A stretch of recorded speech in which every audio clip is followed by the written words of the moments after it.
with every nation, doing campus outreach and whatnot, just figuring out how to reach young people here in Iceland, crushing it, doing a great job. And he's very graciously and kindly agreed to preach today for us. So let's give him a round of applause. Woo.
Oh, is it like this? Okay, here we go.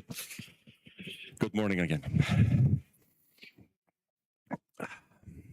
Very good to be with you. So, I came into my grandfather's living room. And there he's sitting on his living room sofa, and he's crying. My grandfather is crying, and the tears are running down his eyes, and I didn't know what to do. I'd never seen my grandfather cry before. So I grew up out in the countryside, about 20 minutes east of the town of Selfoss. And my father was a carpenter. He had a carpenter shop, like 50 steps from the house where we lived. And that's where the freezer was also, out in the carpenter shop. So my mom said that I was very diligent to run errands for her. So the most common errand was to open up for the cat in the morning or bring the cat out to the carpenter shop in the evening because the cat stayed there during the night. The second most common thing that I did was to take some food into the freezer or take some food out of the freezer.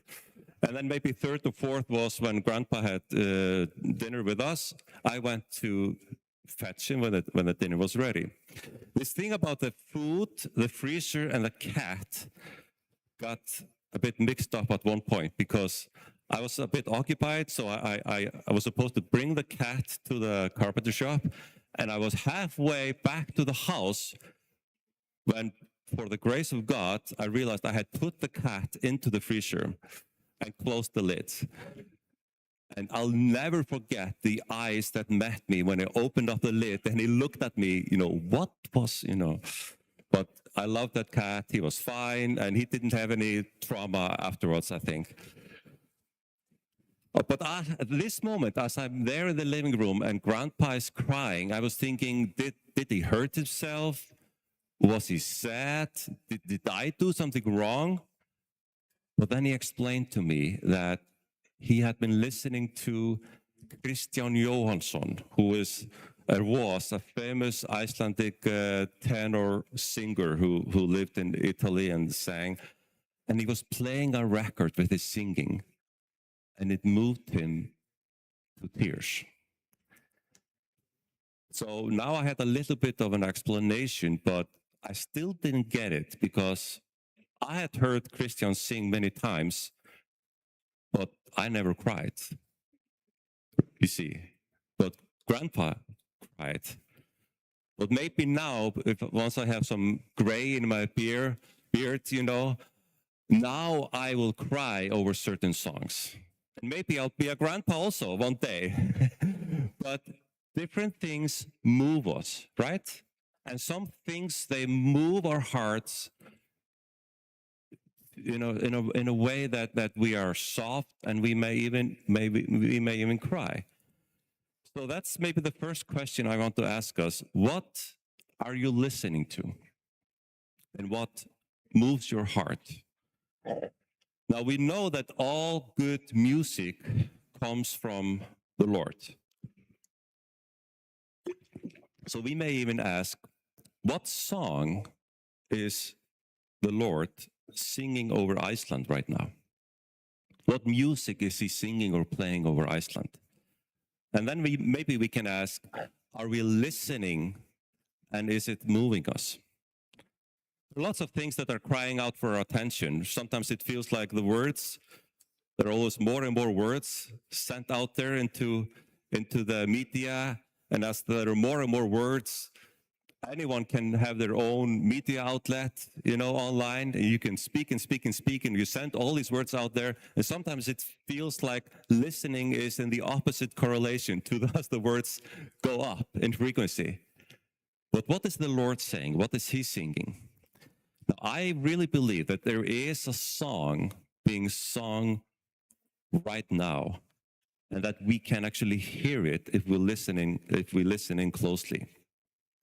Now, the first time I really started hearing this song was when God spoke to me out of 2 Kings chapter 3, a strange passage that we're actually going to read.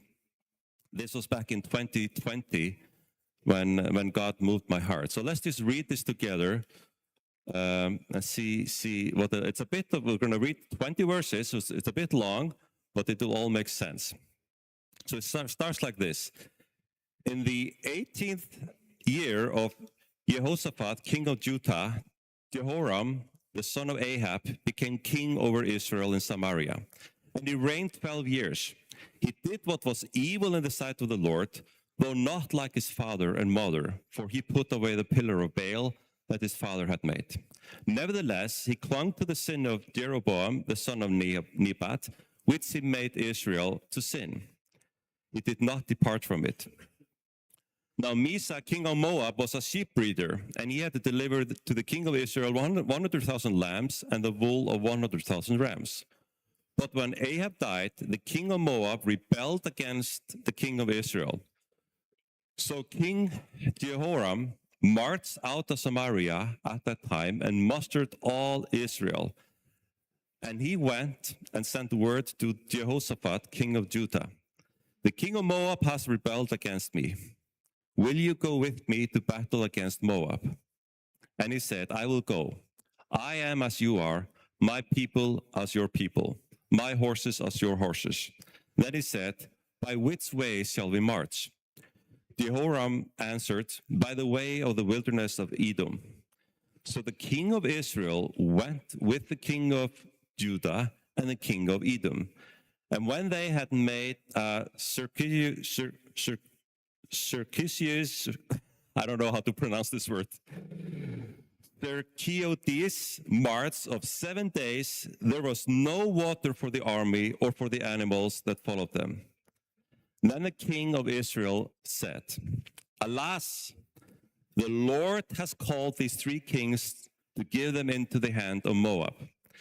And Jehoshaphat said, is there no prophet of the Lord here, through whom we may inquire of the Lord? Then one of the king of Israel's servants answered, Elisha the son of Shaphat is here, who poured water on the hands of Elijah.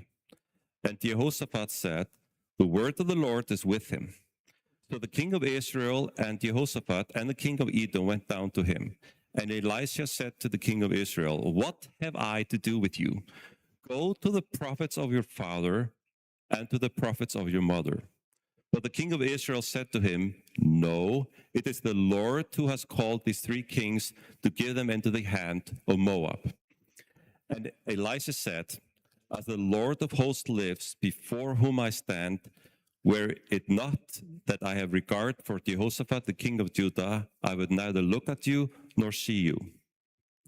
But now bring me a musician. And when the musician played, the hand of the Lord came upon him. And he said, thus says the Lord, I will make this dry stream bed full of pools. For thus says the Lord, you shall not see wind or rain, but that stream bed shall be filled with water, so that you shall drink, you, your livestock, and your animals. This is a light thing in the sight of the Lord. He will also give the Moabites into your hand. And you shall attack every fortified city and every choice city, and shall fell every good tree and stop up all springs of water and ruin every good piece of land with stones. The next morning, about the time of offering the sacrifice, behold, water came from the direction of Edom till the country was filled with water. It's a very interesting text. One of the most interesting things about it is that we can actually verify key things of this text with a rock that was dug out of the ground, quite literally, in 1868. And there are four things that rock, it's called the Moabite steel, or other names. There are four things that this rock confirms, and it's 2,900 old, that rock. So it's pretty old, right? The first thing it confirms is the house of David, because some people have at times doubted that King David actually existed. But there you can see it right there on this rock. The second thing is that the rock refers to Israel, the nation of Israel, okay?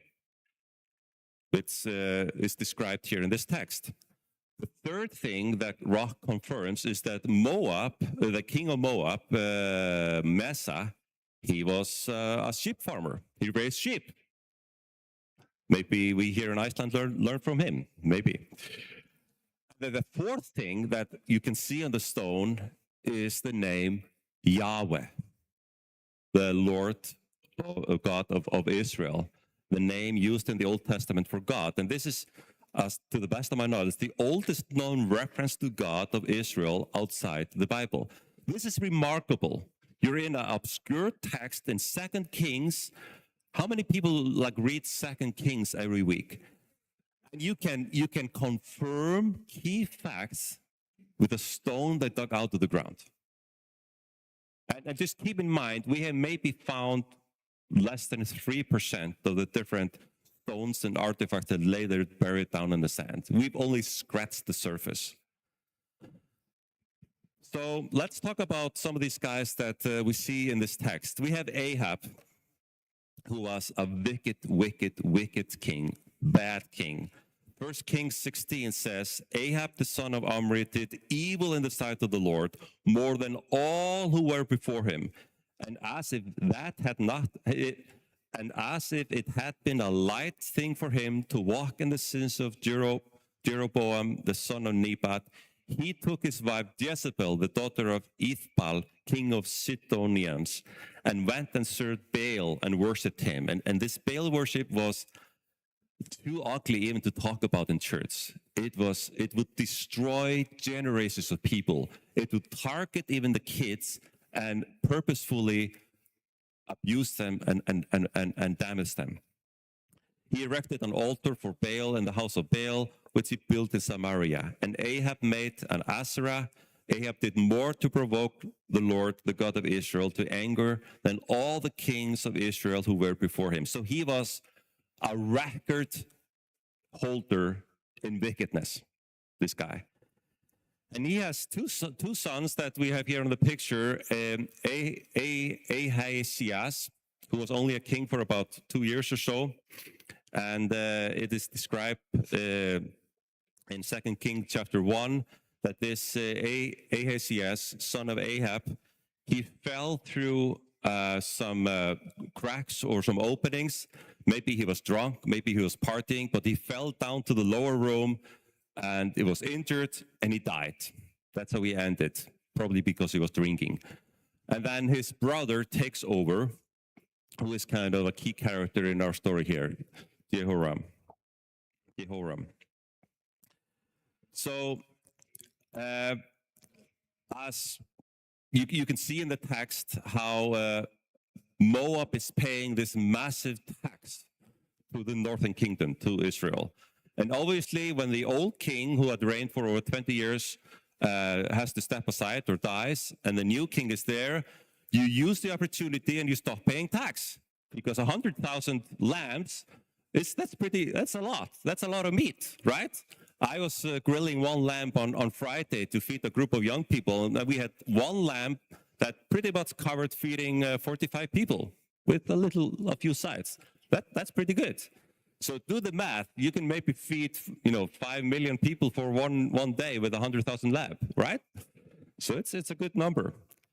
But then all that wool they had to pay also. So you stop paying taxes, and you're going to see, does this new king have backbone? Does he have stomach to enforce the tax paying? Now, Joram comes from the northern kingdom. So we got Jerusalem here, and he decides the Joram is here from the northern area and probably has his main place here in Samaria. So instead of going the short way here to Moab and attack Moab here from the north, he decides to travel south through Judah and go around the Dead Sea and attack Moab from the south.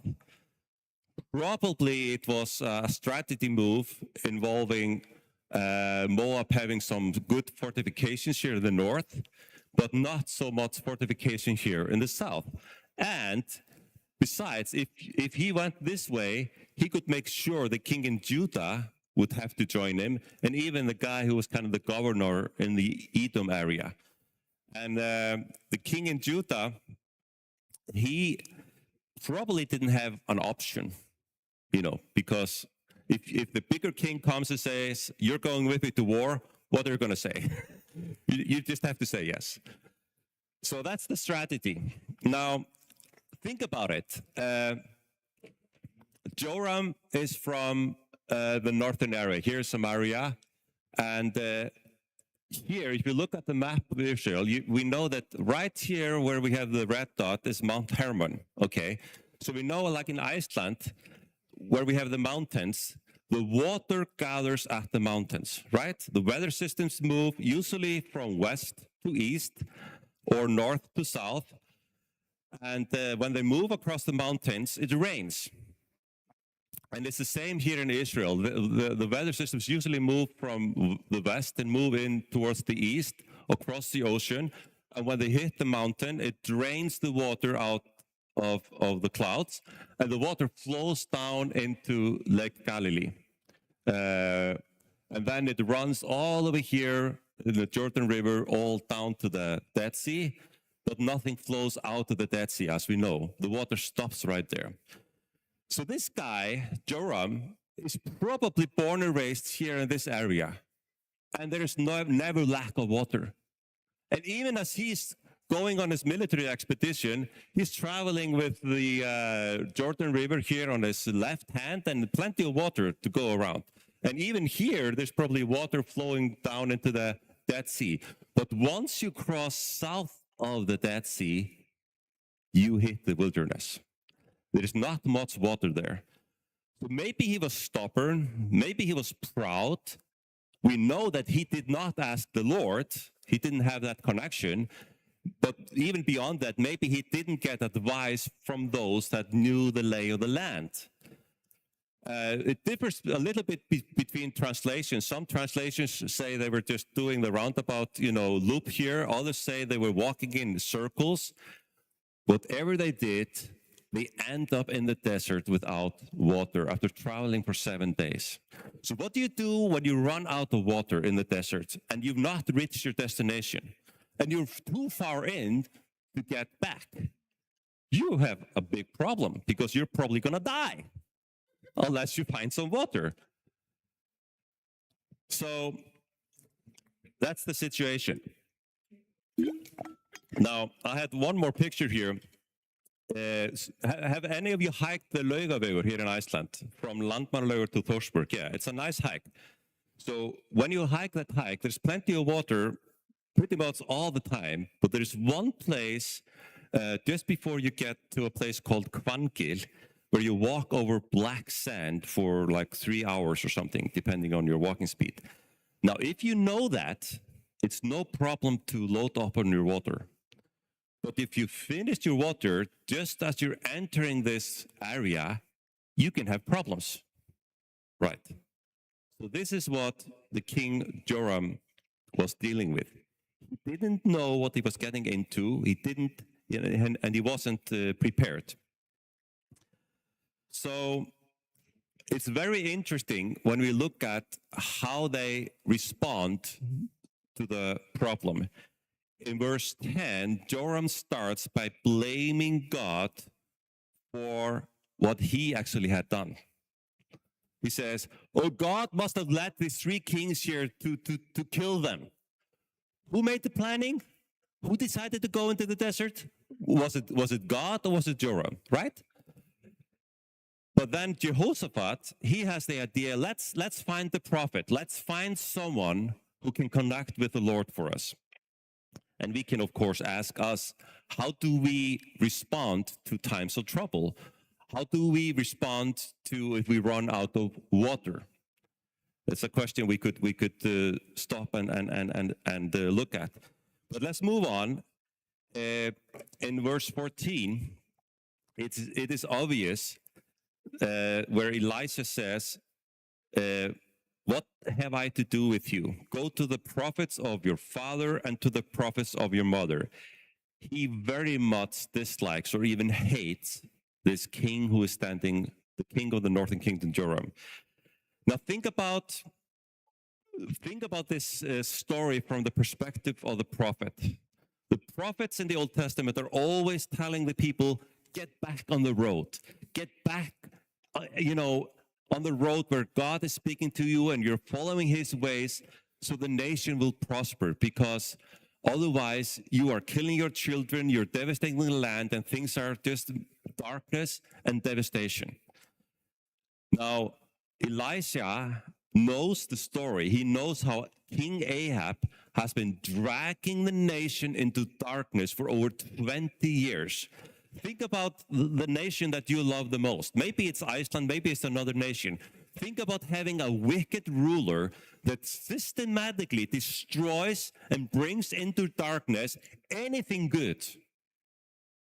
The business world, the monetary system, the education, any kind of healthcare, that systematically over 2 decades or more, everything is brought into darkness and devastation.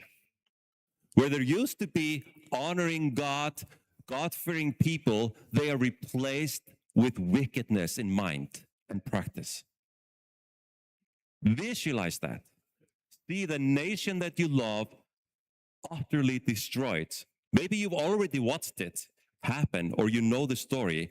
Then you can connect with what the prophet is experiencing.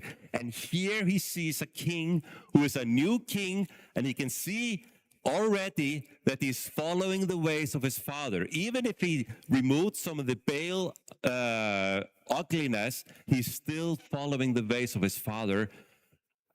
Are we going to have another 20 years of darkness and abuse? Let them just die here in the wilderness. Maybe then there's a little bit of a hope for the nation. Right? He's probably thinking that. The Lord is going to have mercy on the nation and just free us from this wicked king. Right? But then there's the guy of the southern kingdom, Jehoshaphat, who he has some respect for. So, I don't know, what would you do when the wicked king kind of through a third party will ask you for help? Imagine that if you have a guy in your nation or in Iceland that you know has been leading in darkness, and that guy would be, or girl or woman will be standing right in front of you. How would you respond? Could you be soft in heart? Could you actually allow God to move your heart and help that guy? Do you see the tension here? Do you see the place that Elisha the prophet is being put into? Because he probably wanted this guy dead. But I found it very interesting that in verse 15 it says, "But now bring me a musician." In many translations, like the Icelandic one, they say, bring me a harpist or a guy who plays the harp. Probably the ESV is closer to truth, at least if you are in a military expedition. Why bring a harp? That's not a very helpful instrument if you're rallying the troops for battle. I'd rather, maybe it was like a troubadour kind of a Bubi Mortis kind of a thing, playing for the guys in the evening. I don't know. But at least we can say there's some kind of music involved. Okay. And we know, obviously, that to worship the Lord, where music is involved, helps us connect with God. So what we have here is Elisha the prophet in front of a guy he probably hates more than anyone in Israel. He says, I'm going to move into a position and I'm going to bring in whatever it takes to help me hear from the Lord. And not only that, I'm going to allow myself and allow my heart to be moved with the voice of God. And I find that quite remarkable. I would have a hard time standing in front of someone who has been leading in darkness and even allow myself to cry or to allow my heart to be soft enough for God to speak and do his work. But that is what Elisha does. And he's willing to take the steps and go to the place or bring in the people or bring in the music that does this, that moves him from having a hard heart to having a soft heart that the Lord can use. It kind of reminds you of the prophet Jonah, right? Where God says, go to Nineveh.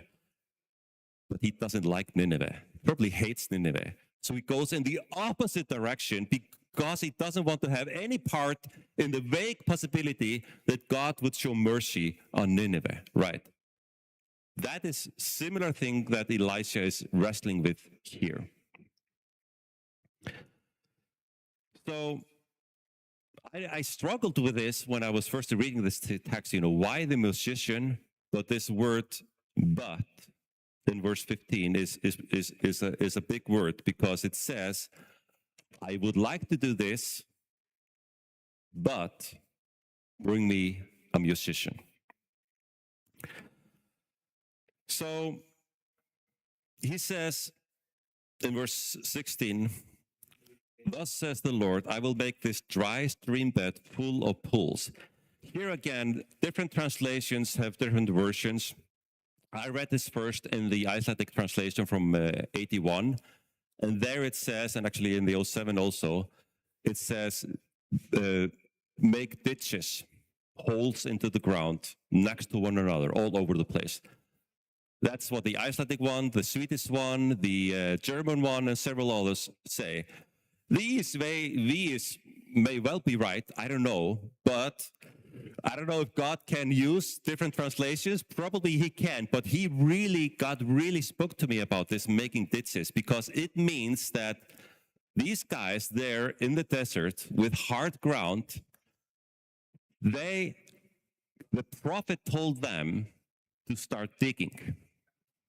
And think about that. If that is the case, and that is the question that God asked me, if the ground is hard and dry and there's no water to be seen, the prophet tells them to start digging to prepare for water that is going to come your way.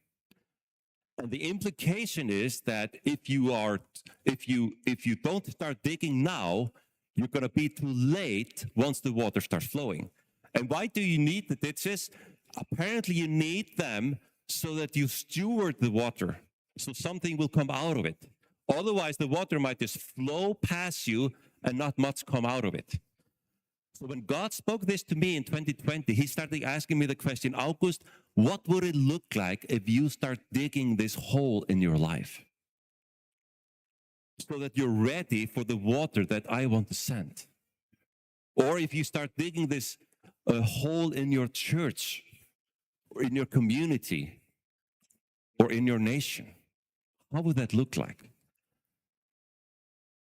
And frankly, This message is something that I've been running with and carrying and have been going back to ever since God spoke that to me.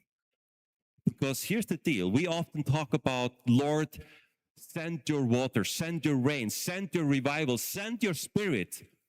And we should pray that. And sometimes we say, and we wonder, God, where are you, God? When are you going to move? But what if God is asking you, are you ready for what I want to do? What if God is waiting for us to be ready for the water that he wants to send?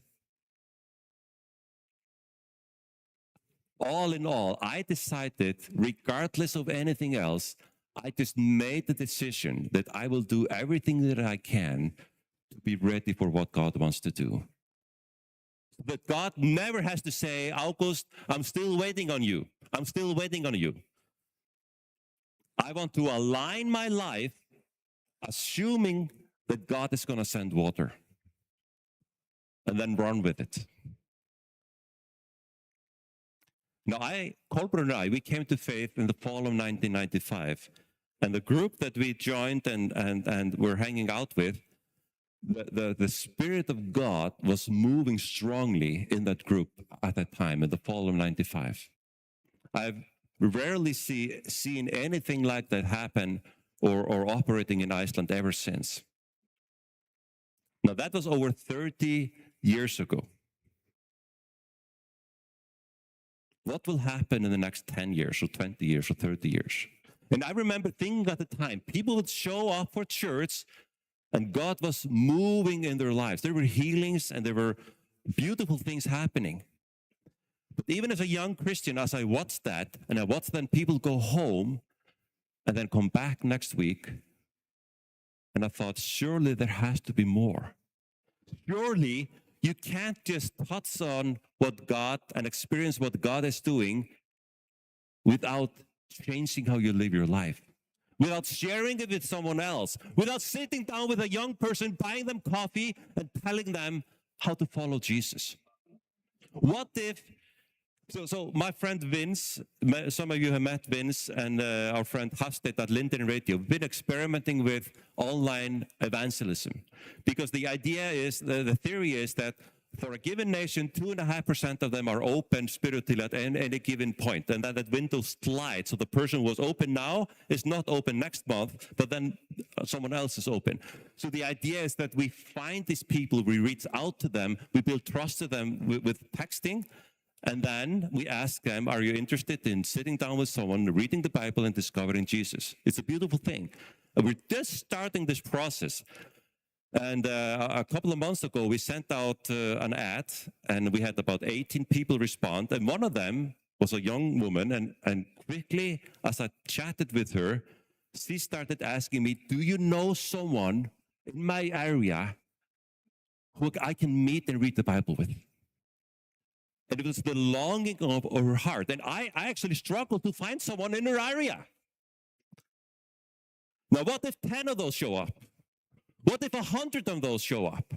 What if 1,000 of these are knocking on our doors and saying, tell me how I can follow Jesus? Are we ready for that? Do we have room in our lives? Do we know how to love on them and sit down with them? Because that is the water I believe God is sending on our way. And that is the moment I believe we need to be ready for. Because God in His, what if God in His grace says, you're just not quite ready. I don't want this water just to pass you by. I want them to be plugged into my kingdom. I want a new generation to get to know who I am, how much I love them, so that they can then love on and disciple others. So this is our challenge, I believe, my friends. It's a huge opportunity because it means that we need to start digging or making room in our life even before we see the water. I actually believe we're starting to see a few drops here and there. I believe we're starting to see a little bit of a shift. We don't know the timeline necessarily, but there's still a season to dig. There is still a season to remove stuff from your life, to make more room for God, and say, God, I am here. Use me in the season that you are coming up with. So that's the message, my friends. That's the message, that we can hear and we can listen to this song, and even in the darkness, in the abuse, and some of the bad things we see around us, that we're willing to position ourselves where God can move on our hearts. That we're not so busy criticizing or not so angry towards some of the things we see happening around us, but we rather do and position ourselves where we can hear the voice of God, and we allow him to